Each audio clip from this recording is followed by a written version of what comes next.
Bonjour à toutes et à tous, bon réveil, bienvenue sur Info Hebdo de ce samedi 13 avril 2024 pour lequel j'ai convié en plateau Habib Arandessi. Il est activiste politique, militant au sein de l'opposition. Il sera face à Antoine Adokonou, acteur politique, militant au sein de la mouvance présidentielle. Avec eux, il sera question essentiellement des 8 années de gouvernance du président Patrice Athanase Guillaume Talon. Avant de retrouver les débatteurs pour le décryptage, chers amis internautes, je vous invite à suivre cette pub de l'École supérieure d'administration, d'économie, de journalisme et des métiers de l'audiovisuel qui a ses campus dans les villes de Cotonou, d'Abomey-Calavi et de Parakou. Cette capsule vidéo vous présente les filières disponibles et les offres de réduction de scolarité.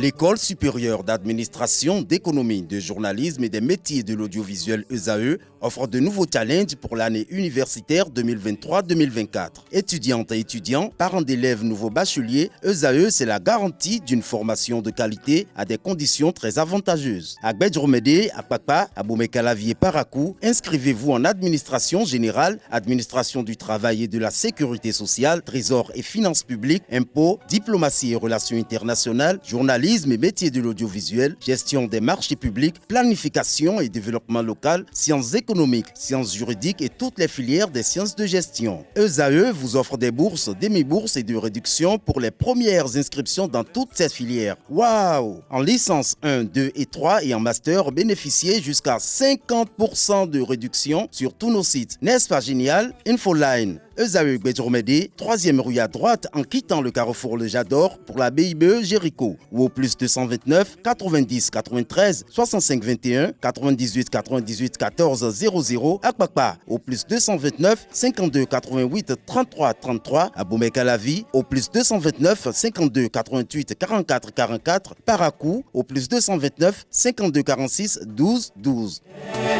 ESAE, l'excellence à un nom.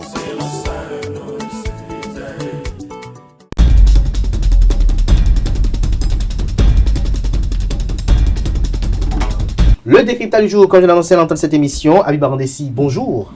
Bonjour Kader. Merci d'être à nos côtés. Monsieur Antoine, et bonjour à tous ceux-là qui nous suivent. Activiste politique, militant au sein de l'opposition politique. Bonjour à vous, Antoine Adokonou. Bonjour. Bonjour Kader. Merci d'avoir effectué le sacrifice et d'être là ce matin. C'est moi. Acteur politique, militant au sein de la mouvance présidentielle. Habib Arandessi, tout de suite, j'ai bien envie de vous poser cette question. En un mot, 8 années de gouvernance de Patrice Talon, en un mot, un résumé, comment vous pouvez qualifier? 8 années, je dirais échec. Échec. Pour vous, Antoine Adokonou? Bon, un mot. C'est une réussite, même si une réussite. C'est pas total. Réussite. Alors, Habib Arandessi, pourquoi échec? Vous parlez d'échec, vous? Échec parce que il suffit de questionner le baromètre essentiel pour connaître l'état d'un pays, l'état d'une gouvernance. Et le baromètre, c'est le quotidien du Béninois. Et lorsque vous questionnez ce quotidien, vous-même, vous avez le résultat, vous avez la réponse. Lorsque vous questionnez ce quotidien, qu'est-ce qui vous parvient? Alors, lorsque vous questionnez ce quotidien, le Béninois vit mal. Et très, très mal. Et sur tous les plans. Sur tous les plans humains. Je ne rentre même pas dans les considérations politiques et autres. Sur tous les plans. Le plan humain. Lorsque vous voyez comment le Béninois vit aujourd'hui, les besoins vitaux, et vous n'êtes pas sans savoir ces dernières heures, les denrées de première nécessité coûtent aujourd'hui excessivement cher. L'eau, l'électricité, l'école, tout. Il suffit de faire circuler votre micro ici, même à côté. Vous descendez, vous aurez des témoignages vivants. Des preuves que depuis 8 ans, le régime n'est pas arrivé à réellement répondre aux problèmes des Béninois. Et c'est bien dommage. Dommage parce que ce régime était vu comme une alternative. Tout l'espoir était mis sur ce régime par un peuple qui était fatigué d'une gouvernance et qui espérait une rupture. Vous en faisiez partie à l'époque? Bien sûr, une rupture avec les mauvaises pratiques et une certaine continuité avec le soulagement du peuple. Malheureusement, le côté capitaliste de ceux-là que nous avons choisi s'est malheureusement imposé à travers leur gouvernance. Et c'est d'ailleurs pourquoi vous voyez aujourd'hui le peuple à genoux qui prie pour que ces 2 ans-là finissent rapidement et qu'on fasse une nouvelle expérience, espérant qu'elle soit la meilleure. Qu'elle soit la meilleure. Alors vous, Antoine Nanokonou, vous avez parlé de réussite. Il y a une réussite sur quel plan et quel plan? Bon, avant d'aborder même la question de la réussite, que j'ai jugée qui n'est pas totale, puisque... Pourquoi vous estimez qu'elle n'est pas totale? C'est une œuvre humaine. Donc, elle est perfectible. Elle est perfectible. Mais il y a eu des avancées. Il y a eu des avancées. Mais je voudrais d'abord repréciser le cadre général du fonctionnement des économies dans le monde entier. Parce que, par définition, l'économie, c'est l'allocation des ressources rares aux besoins illimités. Ça veut dire que quand vous rentrez dans n'importe quelle économie, fût-elle du moins des États-Unis ou de l'Arabie Saoudite, vous êtes en constante présence de ressources illimitées limitées face à des besoins illimités. Ça veut dire qu'il n'y a aucune économie dans le monde où vous aurez une satisfaction totale des citoyens. Vous rentrez dans n'importe quelle économie, vous allez voir toujours que l'insatisfaction existe parce que c'est la donnée principale même d'une économie. Si tout le monde est satisfait, la notion d'économie disparaît. L'existence des gouvernants même n'a pas de sens. C'est parce que toujours il y a une insatisfaction que la présence des gouvernants est nécessaire. On les évalue par rapport, je préfère qu'on les évalue beaucoup plus par rapport aux politiques publiques, les choix qu'ils opèrent pour régler ces problèmes d'insatisfaction, que de s'attaquer à l'insatisfaction même qui est une donnée principale de l'économie. Vous n'irez dans aucune économie dans le monde où vous allez voir que tous les citoyens... Que tout est rose. Non, puisque l'insatisfaction, elle est de divers degrés et elle est psychologique même. Lorsque vous avez une moto, peut-être que vous n'êtes pas satisfait parce que vous entrevoyez d'avoir une voiture. Celui qui a une voiture, il va avoir son jet privé, oui, ou bien une autre gamme de voiture. Celui qui est à pied, lui, pense que sa satisfaction, c'est d'avoir un vélo ou bien d'avoir une moto. Une mobilette. Donc, c'est pourquoi dans le système, l'insatisfaction, elle est permanente. Mais pour le cas du Bénin. Ça veut dire quoi? Ça veut dire que si nous voulons évaluer les gouvernants, ne les évaluons pas parce que on rentre dans la population, comme il a dit, on entend qu'il y a insatisfaction et on prend cela de façon brute pour conclure que celui qui est là, il gère mal, il est mauvais. Si c'est ça, tous les chefs d'État vont mal gérer. Habib n'a qu'à me donner la preuve que si on enlève le président Talon et que c'est Habib qui est président de la République, que à l'arrivée, qu'on n'interrogera aucun citoyen qui ne sera pas satisfait. Qu'il me donne la preuve. C'est ça. Donc, de façon globale, oui, il faut d'abord appréhender l'économie sous cette forme-là. Puisque aujourd'hui, nous sommes jeunes, mais demain, nous sommes peut-être appelés à gérer le pays. Si nous mettons dans la tête des citoyens que oui, être président, c'est satisfaire tout le monde, sans exception, demain, lorsque nous serons à l'épreuve, ils vous feront le procès. On va faire le procès, on va nous rejouer tout ce que nous avons dit ici. Okay. Ceci étant, oui, on peut, à travers, comme je vous l'ai dit, des choix, des politiques publiques, améliorer les conditions de vie des citoyens.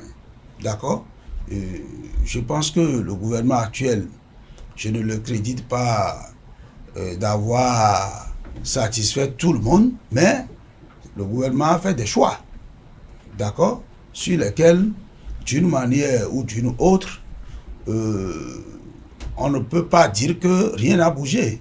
Je ne voudrais pas m'attacher aux statistiques économiques au plan national, régional et international, puisque sur cet aspect, le Bénin a connu quand même de grandes avancées en termes de croissance économique, en termes de stabilité de l'économie, d'accord, dans les diverses notations, etc. Ce qui est sûr et qui peut être prête aussi à confusion,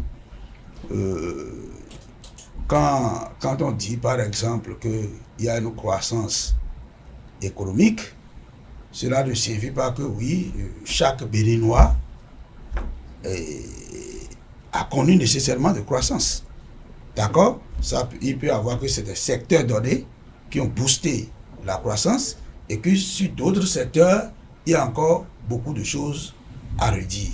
D'accord? Donc, j'aurais préféré que quand on veut critiquer le gouvernement, il faut faire un peu comme les amis Sonko ont fait au Sénégal. Ils prennent des chiffres, ils s'analysent, ils montrent que oui, voilà.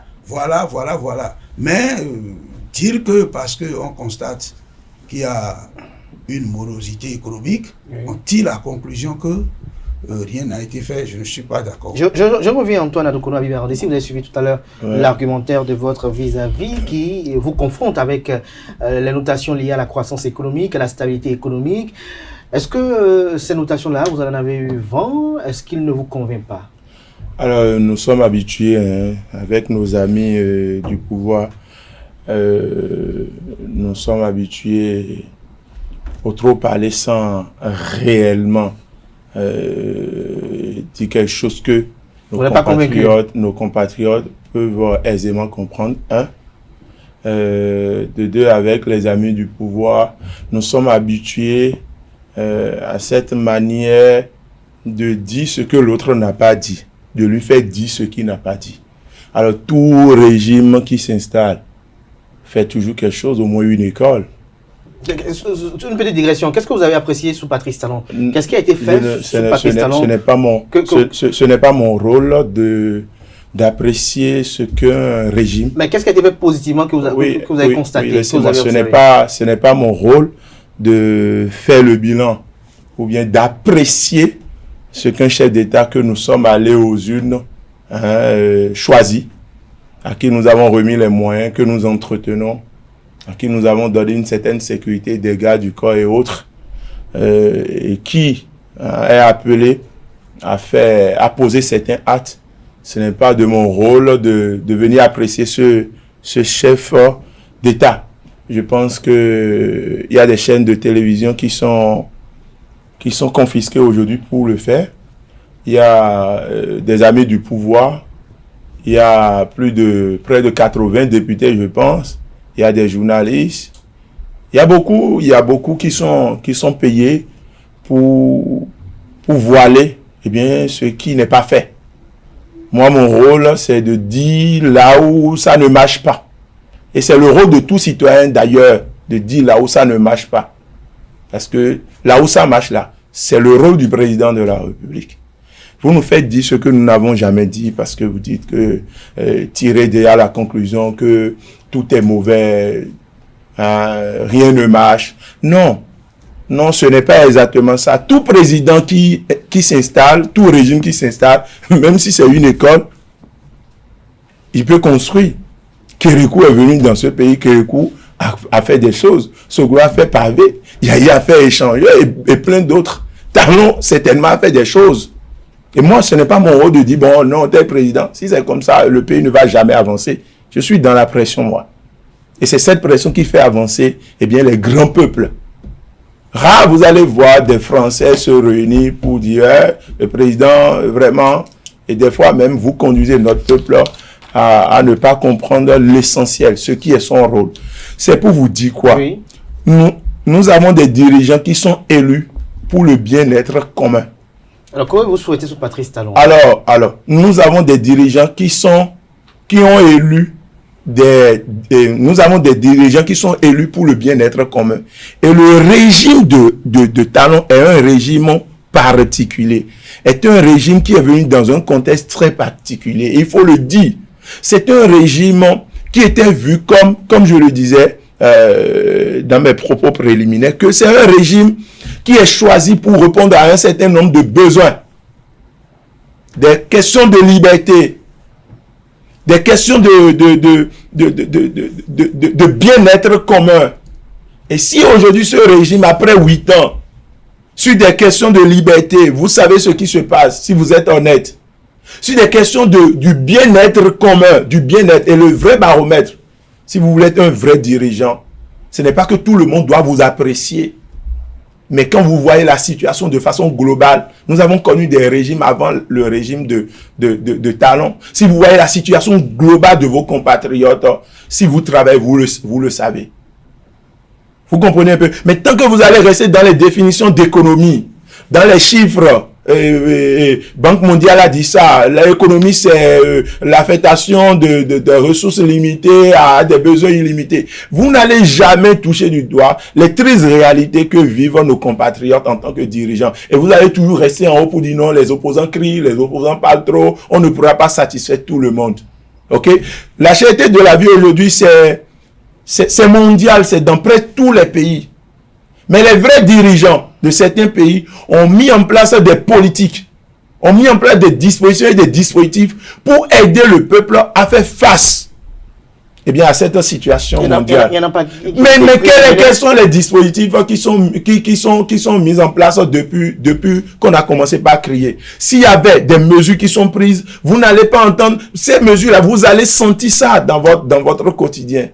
Sur le plan économique, allez poser la question aux opérateurs économiques, comment ils vivent sous Talon. Moi, je ne me base pas sur les définitions, sur des Banque mondiale d'ici, les institutions de Bretton Woods d'ici. Non, moi, je ne me base pas sur ça pour faire des analyses. Je me base sur mon entourage, sur ceux qui vivent. Je me base sur nos compatriotes, Cotonou, Ouida, Porto-Novo, Abomey, un peu partout. Il faut les écouter. Et là, vous allez prendre de vraies décisions. Le premier niveau de développement, c'est l'humain. Le premier niveau. Le développement commence par l'humain.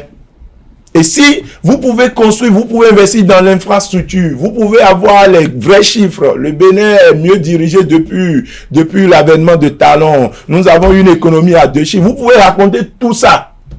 Tant que votre peuple ne témoigne pas, mais depuis que le président Talon est arrivé, la mesure du maïs coûte désormais moins cher. Depuis qu'il est arrivé, cette facture d'électricité, aujourd'hui, quand on nous envoie des factures d'électricité, mais quand même, c'est abordable. Depuis qu'il est arrivé, nous sommes soulagés par des tasses. Depuis qu'il est arrivé, vous voyez, ces gens de témoignages, témoignent de l'état d'un régime, de l'état de gestion d'un régime. Mais aujourd'hui, qu'est-ce que nous disons? Vous-même qui êtes là, oubliez les chiffres et dites-moi comment vous vivez sous le régime de Talon. Dites-moi si vous voulez, si on doit comparer, parce qu'il faut comparer. Puisque c'est un régime qui est venu dans un contexte de ras-le-bol. Et si ce régime aujourd'hui, on est obligé de nous référer au passé pour dire que c'était même mieux, ça veut dire que ce régime a échoué. Et 2 ans là, quand vous voyez ce qui se passe aujourd'hui, vous imaginez déjà, je vous ai dit, quand on a fait le bilan des 6 ans ou bien des 7 ans, je vous ai dit, rien ne va réellement changer. Au contraire, nous irons de mal en pire. Et c'est ce que nous sommes en train de voir sur tous les plans. Sur tous les plans. Il n'y a pas un plan aujourd'hui où on peut dédouaner le chef de l'État. Voilà. Et moi, je ne suis pas je ne suis pas de ces gens de citoyens. Quand on trace 2 rues, on met 2 lampadaires et ça s'allume la nuit. Puisqu'il y avait de l'obscurité, ça s'allume la nuit. On dit que le président de la République a beaucoup travaillé. Moi, je ne suis pas de cette catégorie de citoyens. Voilà. Alors, Antoine Anoukonou, Abib Arandessi vous demande de mettre de côté les définitions et les institutions de Bretton Woods et d'évoquer ce que ressent les populations. Et je vais vous poser la question de savoir, en tant que citoyen, est-ce que vous n'avez pas ressenti des mesures qui ont été prises par le gouvernement lors de ces chocs mondiaux que l'on a connus, notamment la Covid-19 et la guerre russo-ukrainienne? Bon, avant d'en arriver là, je voudrais quand même lever quelques équivoques, puisque j'ai été un peu indexé à tort ou à raison. Et je m'en voudrais quand même repréciser, puisque ici nous sommes sur une chaîne de télévision web, nous sommes écoutés même par le chef de l'État, d'accord, ou bien sa cellule de communication. M. Arandessi a dit que nous sommes payés pour voiler la vérité au peuple. Bon, et il doit avoir ses raisons. Mais moi, je voudrais lui dire que moi, personnellement, que je n'ai jamais reçu 1 franc. Non, mais c'est une manière de parler, vous. Non, puisque c'est moi qui suis ici maintenant, c'est moi qui réponds en premier lieu de ces mouvanciers dont vous parlez. Je voudrais dire que moi, personnellement, Haut et fort. haut et fort, je n'ai jamais reçu 1 franc de qui que ce soit dans la mouvance présidentielle. S'il en a, qu'ils viennent faire le témoignage. Ils viennent démentir. J'ai Vous savez qu'ils fait... ne viendront pas témoigner. Non, puisque je suis sur une chaîne de télévision, Ils ne viendront. au moins s'il y a quelqu'un qui m'a donné 1000 francs, Mais que quelqu'un je du ne peux pouvoir pas ne le peut dire. pas venir à la Je télé ne et peux pas dire le- que M. Aroukono a pris de l'argent Non, pour mais défendre un régime auquel il appartient. si M. Aroukono a pris de l'argent chez quelqu'un, quand même, il ne peut pas avoir le courage sur une chaîne de télévision de dire qu'il n'a jamais reçu 1 franc de qui que ce soit. Non, quand même.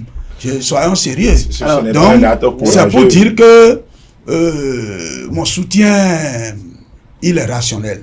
Il est rationnel parce que si je dois tenir compte peut-être de mes propres sentiments, ce que je ressens parce que je suis un soutien du président Talon, je ferai peut-être partie des premiers qui vont jeter des invectives au régime. Puisque je n'ai pas sauté les 2 pieds joints dans la rupture. Hein. Je faisais le président Talon depuis qu'il est en France. Il est venu, tu m'as vu à l'œuvre. Sur les 8 ans, j'ai été vraiment combatif. Et je continue de le faire. Mais je n'ai rien eu. Mais si je dois tenir compte de ma personnalité, je dirais que c'est un mauvais régime. Vous voyez. Mais si nous voulons apprécier le régime, ça doit se faire indépendamment de nos sentiments personnels. Aucune économie n'est appréciée dans le monde sans tenir compte des statistiques reconnues internationalement pour apprécier les économies. Quand vous voulez, n'importe quelle économie qui est appréciée dans le monde, c'est toujours ces statistiques qu'on prend pour apprécier. Donc, je n'ai pas fait autre chose que ce qui se fait Que ce que partout. vous avez appris à l'université. C'est pas l'université.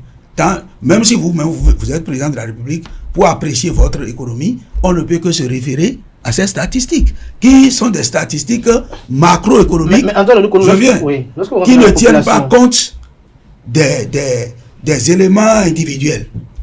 C'est ça que je vous ai expliqué. C'est pas parce qu'on dit qu'il y a une croissance économique qui veut dire que les Béninois sont à l'aise. Non, mais du point de vue global, entreprise, structure, audiovisuel, tout, l'ensemble qui forme le produit intérieur brut, Mais il y a eu évolution. l'essentiel pour les Béninois. Non, L'essentiel. non, j'en viens. D'accord? Donc, je voudrais quand même lever ces équivoques. Et vous avez parlé tout à l'heure des opérateurs économiques. Et voilà un exemple typique. C'est pourquoi je vous ai dit que l'appréciation que nous faisons du régime, il faut le faire sur 2 plans. Le plan macro, indépendamment de chaque citoyen. Ça, c'est macro, ça. D'accord? Ça, c'est macro. Là, on n'est pas en train de voir ce que vit Kader, ce que vit Arandessi, ce que vit Aroukono, mais on est en train de voir ce que vit l'ensemble des Béninois, des entreprises, des structures étatiques, etc. Au plan national comme international, on est en train de voir de façon globale. D'accord?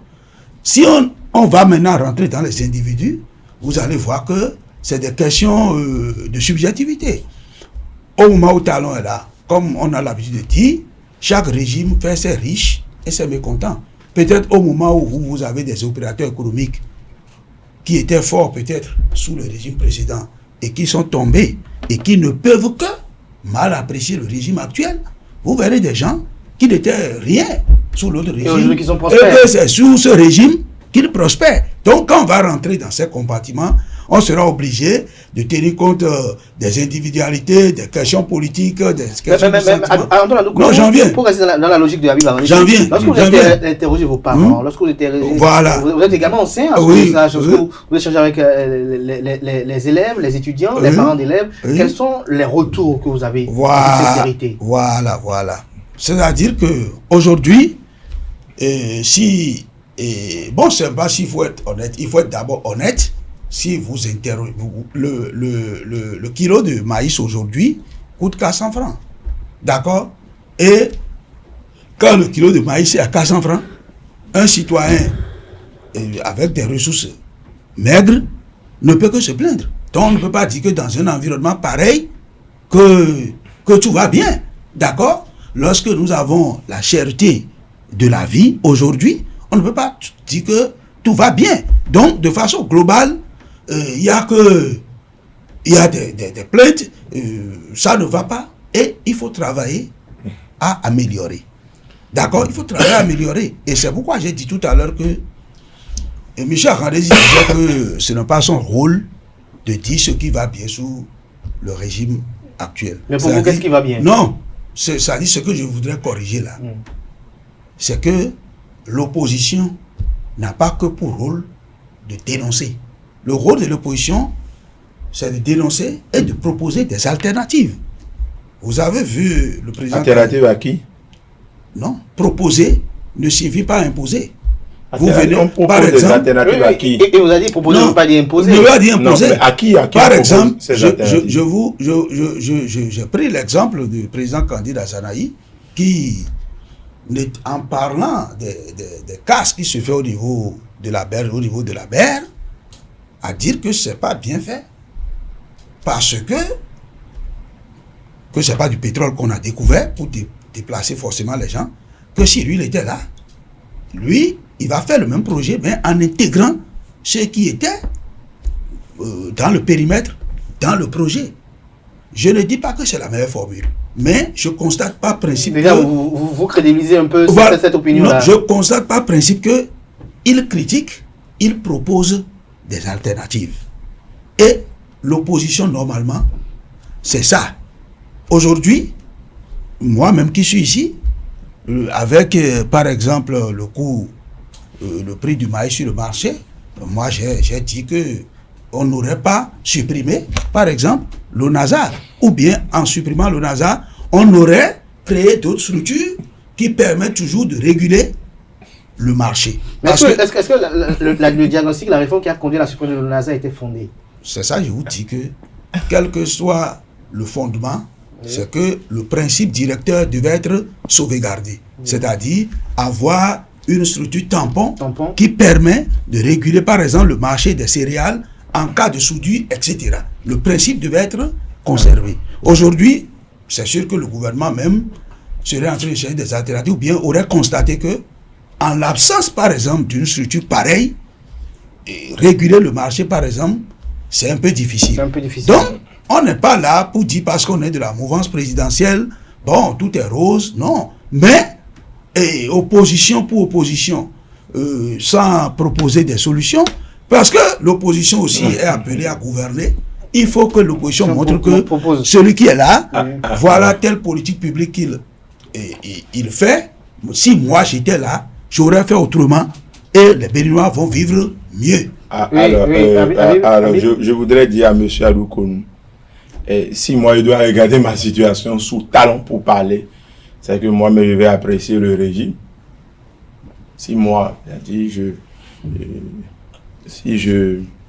à vous écouter, si vous devez voir votre bassin que vous portez. Voilà, si aujourd'hui moi je dois voir ma situation socio-économique pour parler, c'est que je vais applaudir Patrice Talon. Parce que sous le régime Talon, en matière d'évolution, en matière de développement personnel, en matière de ressources, j'ai plus de ressources aujourd'hui sous Talon que sous Yahi. Voilà. Donc moi je ne me regarde pas. Si je devais regarder les liens de parenté et autres, le régime en place, le président de la République, il vient de Ouida et d'Abomey. Donc de père et de mère là, nous sommes ensemble, nous sommes des frères. Je dois voir quoi? Le régime Talon ne m'a jamais empêché moi de bosser, de travailler, de gagner de l'argent. Donc moi je ne parle pas parce que j'ai un problème particulier avec le régime. Je ne parle pas parce que hier, j'étais peut-être mouvancier, ou bien j'ai géré quelque chose de public. Non, hier je me battais pour les mêmes causes. Et aujourd'hui je me bats pour les mêmes causes. Et si je dois voir même les coups que l'on reçoit en exprimant son opinion et son avis sur une gouvernante, j'ai été 5 fois arrêté sous Yahi, mais sous Talon j'ai été 3 fois arrêté. Donc si on doit même comparer là, je suis... Si je dois m'exprimer, je suis mieux traqué. Vous êtes mieux dans l'autre ici. Voilà. Vous voyez, non. Alors, deuxième chose, l'opposition ne propose rien à un régime. Le jour que vous voyez des opposants qui se mettent à faire des bilans d'un régime, sachez que c'est des prolongements du pouvoir. Si vous voyez sur un plateau de télévision un opposant qui commence par dire ouais, il faut reconnaître que... Laissez-moi finir. Il faut reconnaître que le président de la République a fait beaucoup de statues, beaucoup de rues, c'est très joli. C'est un prolongement du pouvoir. Cet opposant ne connaît... C'est un fait. Non. Un opposant politique a une position politique. Ce n'est pas un simple citoyen qui se met à parler. Il faut faire beaucoup attention. Autre chose... Alors, l'opposition, toutes les oppositions au monde, parce qu'une opposition, il y a forcément au sein d'une opposition des partis politiques. Et tout parti politique a un projet de société qui constitue une alternative. Alors, déjà, troisième chose, si vous continuez à nous inviter dans ce contexte sur des plateaux de télévision et qu'on doit faire face aux amis de la mouvance, ils vont devenir des opposants sans le savoir. Vous avez remarqué que dans le développement, M. Adou Konou est obligé de reconnaître parce qu'il ne peut pas, il ne peut ne pas reconnaître. Parce que c'est ce qu'il vit. Ce n'est pas une question de il faut voir X ou bien Y. Il faut voir de façon générale. Parce que nous sommes des jeunes, n'est-ce pas? Nous sommes appelés à diriger ce pays. Inévitablement et certainement. Parce que le pouvoir, c'est une question de génération. Ça peut ne pas être Habib Arandessi, personne. Mais ma génération viendra au pouvoir. Votre génération, notre génération sera au pouvoir. Et si aujourd'hui nous tenons un certain nombre de propos, nous faisons comme nos aînés, qui ne descendent pas et qui se contentent de créer des chiffres. Vous voyez ce qui se passe, excusez-moi, sur une chaîne de télévision de la place, je ne voudrais pas appeler de nom ici, ou quand vous voyez la présentation du Bénin, tel qu'on présente le Bénin, les avancées, le Béninois lambda se pose la question, est-ce que nous vivons dans le même Bénin? Ne faites pas des choses comme ça. Alors, pour progresser dans le débat, l'un des plus grands chantiers de ce régime, c'est la lutte contre la corruption et l'impunité. Est-ce que, au cours de ce régime en 8 ans, vous avez senti qu'il y a des craintes par rapport au bien public sous Patrice Talon? Est-ce qu'il y a des craintes? Est-ce que le bien public est plus craint aujourd'hui? Déjà, le bien public n'est pas craint. Le bien public n'est pas respecté. On craint une personne. Ce qui se passe, ce n'est pas une lutte contre la corruption. On a réduit tout simplement le champ. Parce qu'une lutte contre la corruption se ressent. J'ai toujours dit, si dans un pays, parce que vous n'imaginez pas ce que la corruption crée comme dommage. Vous n'imaginez pas en quoi la corruption constitue d'entrave d'obstacles au développement d'un pays ou bien d'un peuple. Et si depuis 8 ans, il y a une vraie lutte contre la corruption, vous n'allez même pas poser la question. Chaque Béninois va témoigner. Parce que c'est-à-dire la conséquence sera directe. L'avantage sera direct. Le Béninois le sent. Mais comment on peut expliquer cette lutte contre la corruption depuis 8 ans?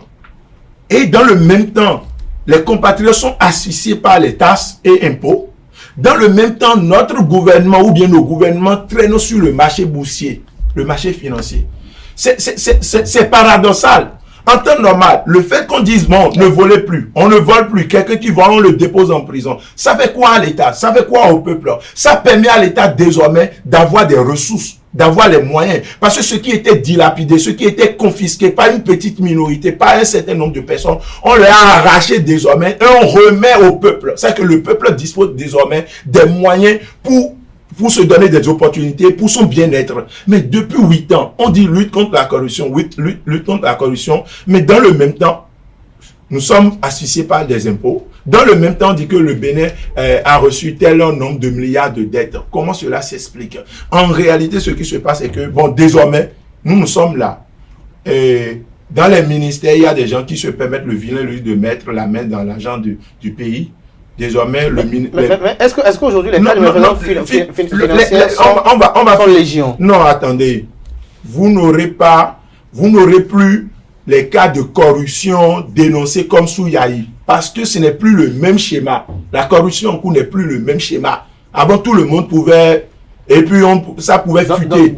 Actuellement, qu'est-ce qui se passe? Les ministères et autres... Ça réduit un peu. Les ministères et autres sont dirigés désormais par un dispositif unique.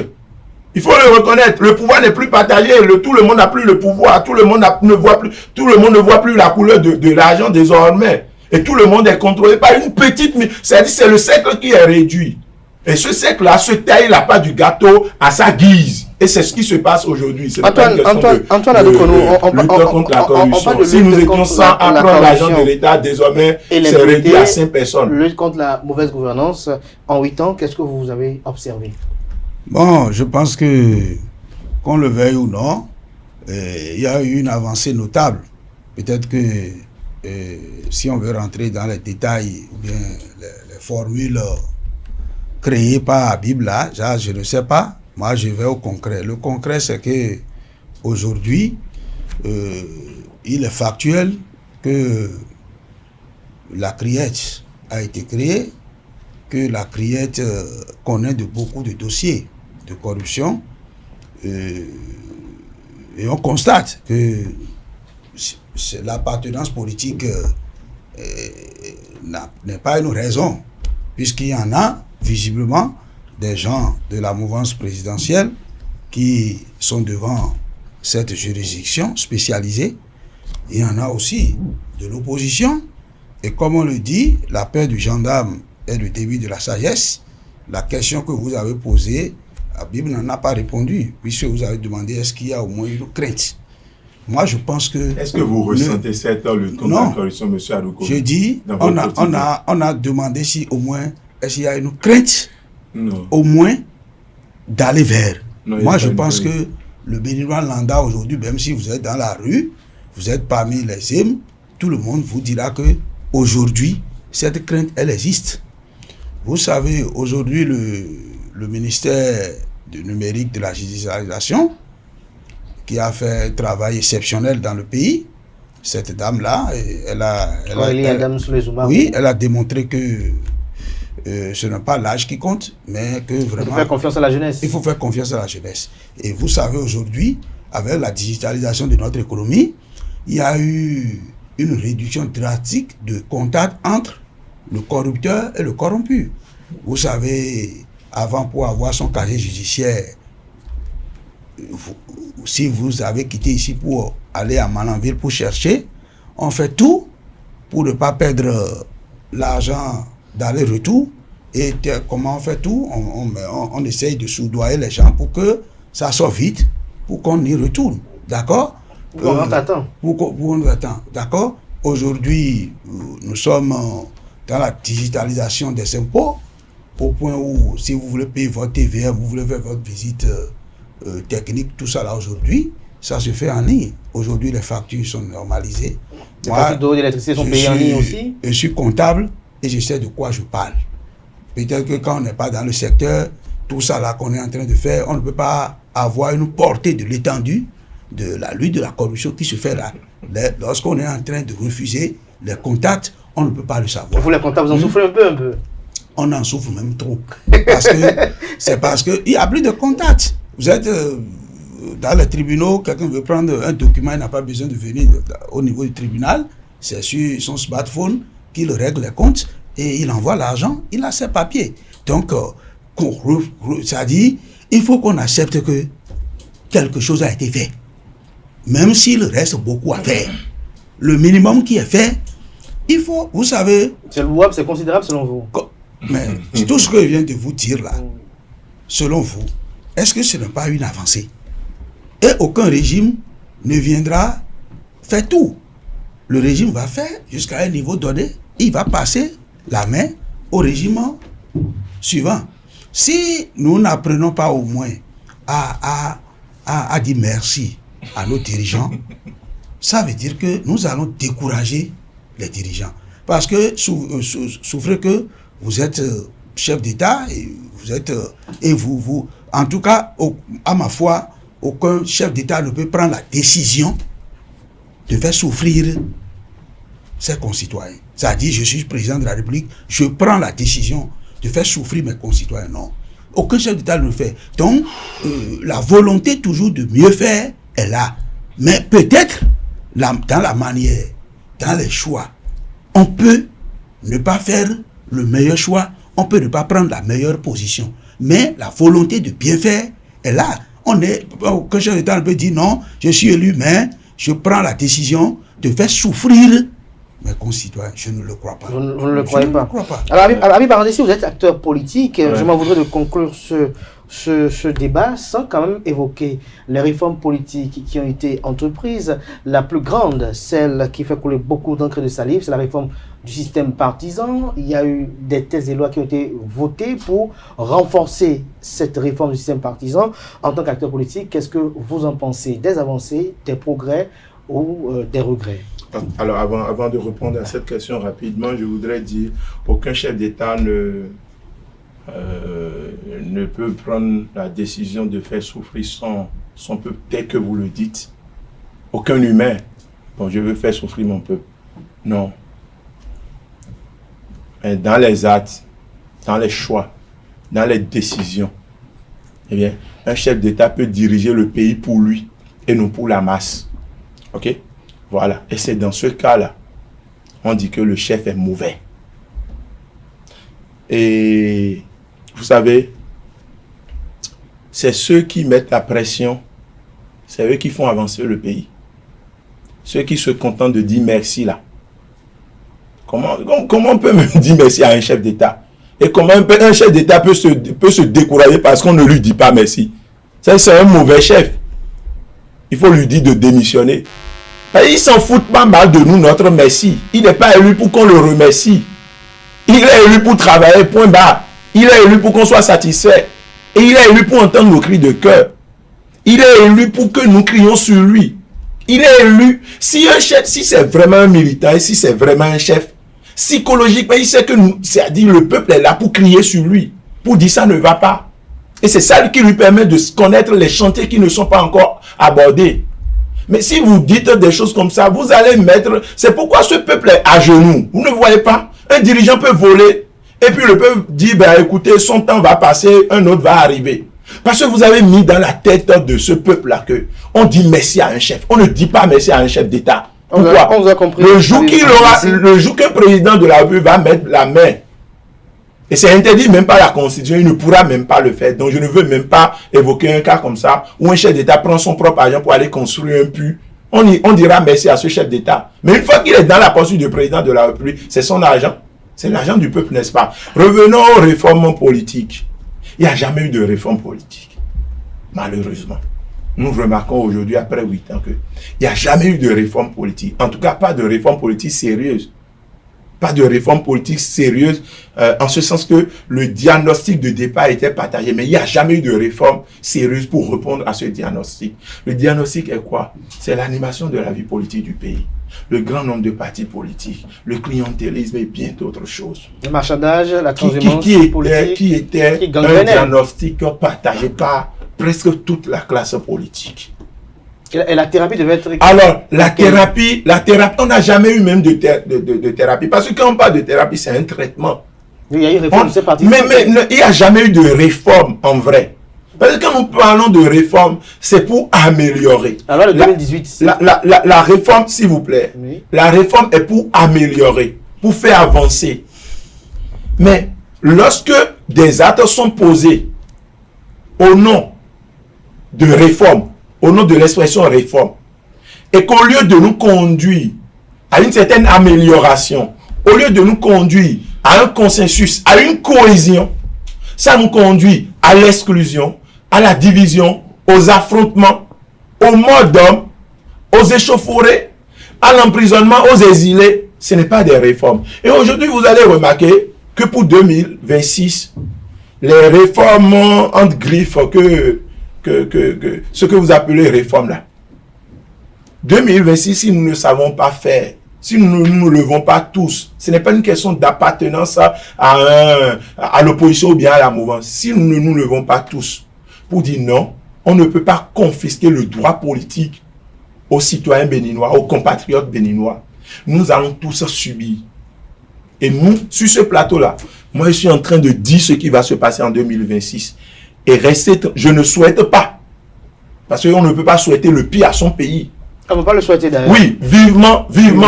Un code électoral qui désormais confisque même la liberté de l'homme politique, du dirigeant. C'est-à-dire, un député aujourd'hui n'a plus de volonté. Et aujourd'hui, tous ceux qui sont capables de gérer ce pays ne pourront plus se présenter à une élection afin que le peuple choisisse ses dirigeants ou bien son dirigeant. Désormais, c'est deux personnes en réalité, parlons de deux personnes qui ont le droit de dire ceux-là peuvent être candidats. Non, lui ne peut pas être candidat. Et même au niveau des élections présidentielles, c'est un individu qui va dire bon, c'est lui là, ce sera le candidat. Et vous voulez ou vous ne voulez pas, vous êtes obligé. Vous parlez des dirigeants des partis politiques. Mais c'est justement ça. Vous voulez ou vous ne voulez pas, c'est comme ça va se passer. Et au niveau de l'opposition, c'est un seul individu également qui va dire bon au niveau de l'opposition. Puisque nous avons un seul parti politique d'opposition aujourd'hui en République du Bénin qui répond à un certain nombre de critères, des critères encore sordides imposés par des actes qu'on appelle réformes. Donc, désormais, en 2026, si nous ne prenons pas garde, qu'est-ce qui va se passer? Nous aurons peut-être une Assemblée nationale vide, sans députés. Parce que je ne sais pas si vous avez lu le code électoral. Justement. Ou nous retombons dans le scénario de 2019, où on aura une Assemblée nationale avec un seul parti politique, c'est-à-dire tous les députés répondent à un seul parti politique. Peut-être ceux du pouvoir ou bien ceux de l'opposition. Et je ne pense pas qu'ils soient de l'opposition. En 2026, nous risquons de nous retrouver face à deux personnes candidats, à deux candidats aux élections présidentielles ou à un seul. Vous voulez quoi? Ils veulent quoi pour ce pays en fait? Ce n'est pas des réformes, c'est des actes qui vont certainement nous conduire à l'exclusion encore et malheureusement à ce que nous savons, ce que nous avons vécu en 2019 et en 2021. Et c'est bien dommage. Je finis, je voudrais chuter. En 2016, M. Kader, M. Adoukonou, en 2016, nous avons eu la chance, l'opportunité. La démocratie nous a donné la chance, l'opportunité, nous a créé les conditions pour qu'on aille à une élection qui vraiment était une élection. Nous nous sommes amusés, nous nous sommes donné des coups de patte, il y avait des débats.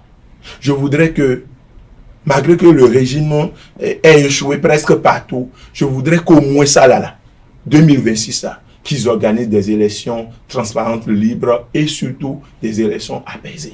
Antoine Adoukonou, sur la réforme politique. Bon, quelques secondes d'abord. Quand j'ai dit de dire merci au chef de l'État, Arandessi a pris ça en termes de définition du dictionnaire. Je n'ai pas dit merci, je ne suis pas en train de dire ce qu'il dit.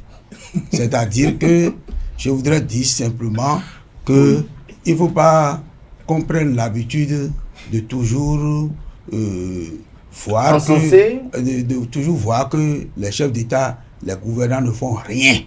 Ça là aussi, c'est pas un bon comportement. À des moments donnés, on peut reconnaître que quelque chose est fait avant de poser tout ce qu'il y a comme demande. C'est ce que je voulais expliquer. Ce qui est fait une obligation. C'est ce que je voulais c'est un acquis. Mettons la pression sur ce qui n'est pas fait. Alors, par rapport aux réformes politiques. Non, je crois que par rapport aux réformes politiques, j'ai toujours dit que il faut séparer le principe de la mise en œuvre. Réforme politique, est-ce qu'il y en a eu? Moi, je dis oui. Je dis oui. Je prends les partis politiques. Nous étions dans un régime juridique de 10 membres fondateurs par département. Nous sommes passés à un régime juridique de 15 membres fondateurs par commune. C'est ça que moi, j'appelle par exemple une réforme. Parce que nous avons dit qu'il faut consolider les partis, il faut faire en sorte que la création des partis politiques soit plus judicieuse. D'accord? Les partis politiques, le mode de scrutin qui existait, c'était un mode par circonscription électorale. Ça veut dire qu'avec ce mode, il suffit de créer ton parti et de rester dans ton arrondissement. Comme la clé de répartition, c'est au niveau de la circonscription. Si vous avez un arrondissement dense, ça vous permet déjà d'être élu député et d'être seul. D'accord? Aujourd'hui, puisque ces éléments aussi ont contribué beaucoup à la création des partis politiques, car lorsque quelqu'un est fâché, il sait qu'il crée son parti, il reste dans sa commune, dans son arrondissement, il s'en sort. D'accord? On a proposé que, pour éviter cela, pour que les partis aient quand même des ancrages un peu partout dans le pays, il faut d'abord aller à un seuil national avant de revenir au seuil de circonscription. Pour moi, c'est une réforme. Avant, on a un système dont le financement est obscur. D'accord? Est obscur. On a dit, pour éviter quand même que cette obscurité soit si intense, sur les partis politiques parce que ça joue après sur l'avenir des partis. Il faut renforcer le financement des partis politiques. Une loi a été prise en conséquence pour financer publiquement les partis politiques. Pour moi, c'est une réforme. On a revu le statut de l'opposition. Le statut de l'opposition qui existait ne permettait pas de façon pratique de désigner facilement le chef de file de l'opposition. On a revu la loi et le chef de file de l'opposition est désigné directement à travers les résultats des élections. Pour moi, c'est une réforme. Donc, quand on fait tout ça là, dans la mise en œuvre, il reste la volonté des hommes politiques. Il a parlé tout à l'heure du code électoral. C'est des députés qui ont voté ce code. D'accord? Le code n'est pas tombé du ciel. Donc, la réforme en elle-même... Des députés béninois. Des béninois. Lui-même, il a dit que le diagnostic est partagé par toute la classe politique, toutes tendances confondues.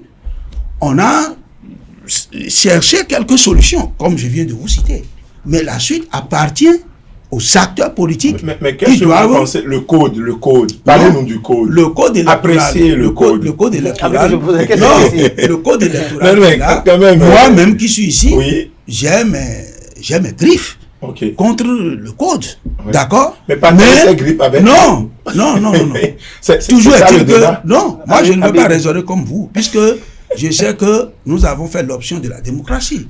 Ouais. Et la démocratie n'est pas un régime exempt de difficultés. Nous avons dit que le Parlement exerce le pouvoir législatif. D'accord? Et en exerçant ce pouvoir législatif, le Parlement vient de voter un code. Sur le principe, si on veut être démocratique, c'est qu'on constate, d'accord? On critique, mais on constate que le pouvoir que nous avons... La critique que vous avez pas non, bon, moi par exemple, lorsque on dit qu'il faut aller à 20% par circonscription, moi je pense déjà que si c'est que c'est pour répondre même, puisque on a fait 10%, pour moi c'est largement suffisant puisque le résultat a permis d'avoir 3 partis politiques au Parlement.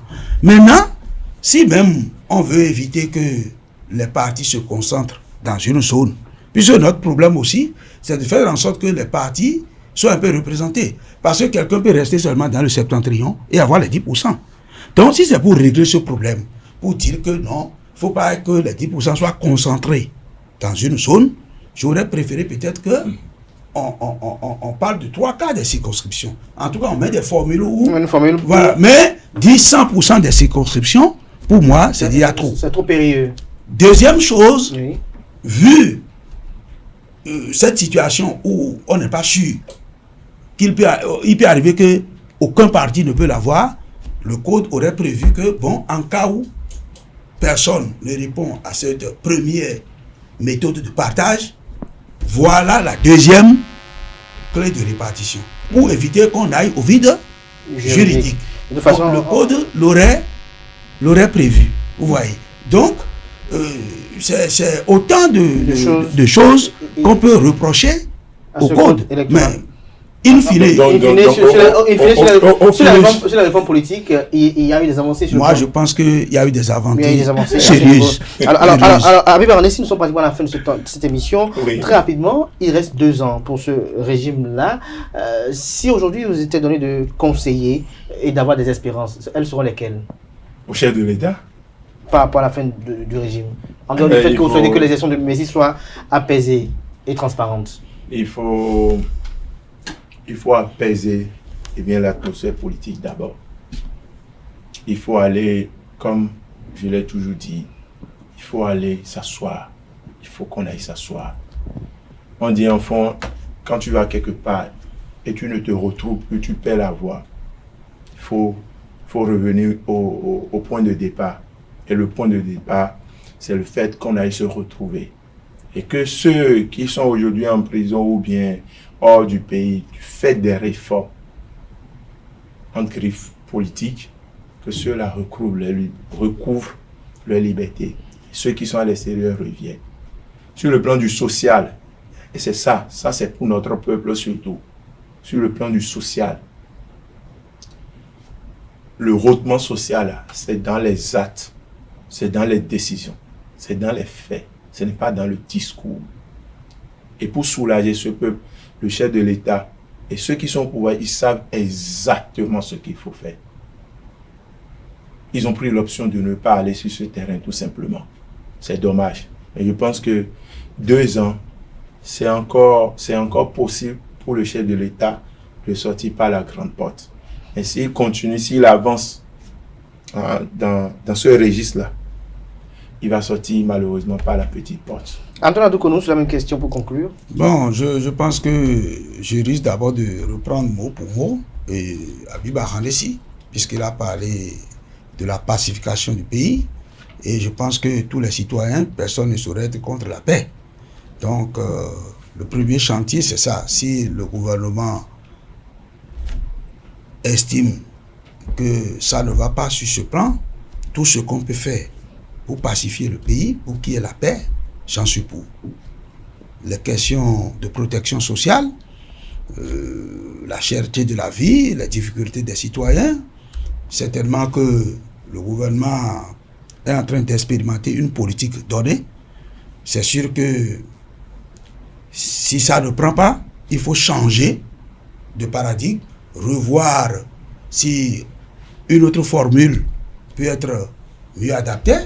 J'aurais préféré que les amis d'en face nous disent comment on peut faire le social autrement pour qu'il y ait les satisfactions dont ils parlent. Mais je pense qu'ils en parlent seulement sans dire, oui, voilà, si on applique telle formule, on peut. D'accord?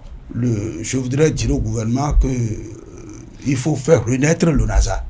Même si ce n'est pas sous sa forme ancienne, il faut le faire pour permettre d'avoir quand même des stocks tampons qui permettent de réguler le marché en de pareilles circonstances. Vous voyez, je voudrais, si vous me permettez, de prêcher aussi pour ma paroisse, puisque je suis un militant d'un parti politique de la mouvance, et je voudrais dire au chef de l'État que... De penser à vous? De penser à nous, puisque les militants se plaignent, et surtout les militants de première heure se plaignent dans les partis politiques. Et donc, il faut qu'on pense à la promotion de ces militants de première heure, puisque... Il faut les récompenser. Et personne n'est venu quand même travailler pour ne rien avoir. Et je le dis parce que ça y participe de la cohésion de la mouvance présidentielle. Puisque les leaders qui sont... pour le peuple, c'est le militantisme. Non, même si on est là pour le peuple, l'engagement politique n'exclut pas qu'on joue pour soi-même. Il faut qu'on soit véridique. On est engagé pour le pays, mais avant tout, chacun est là aussi pour ses intérêts. C'est connu de tout le monde, ce n'est pas quelque chose à cacher. Parce que la cohésion de la mouvance présidentielle, il dépend. Vous en réjouissez parce que vous savez que ça détruit énormément le camp adverse. Non, pas du tout. Moi, je suis militant, je suis militant. Nous-mêmes, au niveau de l'opposition, nos aînés de l'opposition ne nous accompagnent pas. Mais vous ne me verrez jamais. Je plaide pour le cas de tout.